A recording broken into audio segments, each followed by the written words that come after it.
最近、業務上の注意をされるときに、会議室とかに呼ばれるんですよね。他の社員の前で注意すると、パワハラだとか言われることを気にしているんだろうね。上司に個別で呼び出されると、何を言われるか不安なんですけど。そうだね。部屋に上司と2人だけになると、不安になることもあるよね。そういう時は、内緒で会話を録音しておくといいよ。内緒で録音したら、盗聴にならないんですか？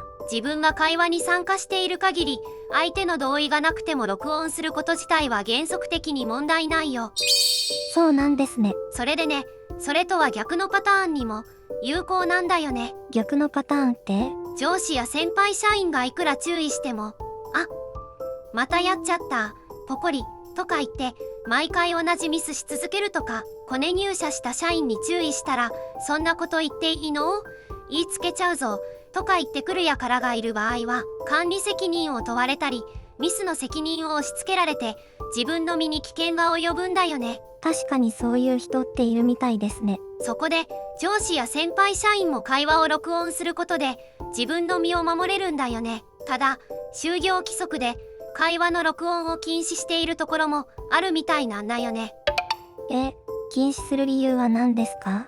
プライバシー保護、企業秘密の漏洩防止、健全な職場環境の維持、不正な情報拡散の防止など、確かに言われればそうだけど、通常の従業員にとっては抑止力はあると思うけど、悪意や自己の利益のために秘密録音を行う人にとってはあまり抑止力は働かないと思うんだよね。そうですよね。就業規則で禁止することで、通常の従業員が自分の身を守ることが難しくなってしまうんだよね。それで、就業規則で会話の録音を禁止されている、もしくは会話の録音を禁止する条項を追加しようとしている場合は、その条項に自分の身に危険が及ぶ、もしくはその恐れがあるときは、適用除外となる項目を追加すべきで、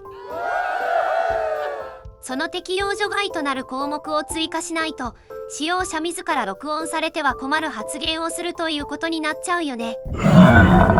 そんな会社は嫌だな。でも、どうしたらいいか。スマホやボイスレコーダーは胸ポケットなど声を拾いやすい場所に入れようね。ポケットに入れると、擦れて雑音が入りませんか？そうだよね。ボイスレコーダーの中には雑音が入りにくい機種もあるけど、スマートウォッチを使うこともできるよ。私、スマートウォッチを使っているので、それがいいです。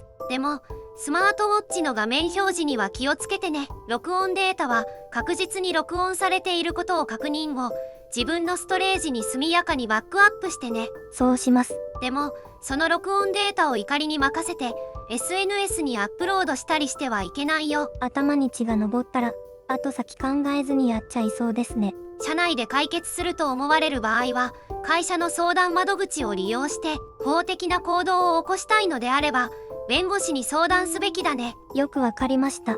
ありがとうございます。最後までご視聴ありがとうございました。チャンネル登録とベルマークをポチッとお願いいたします。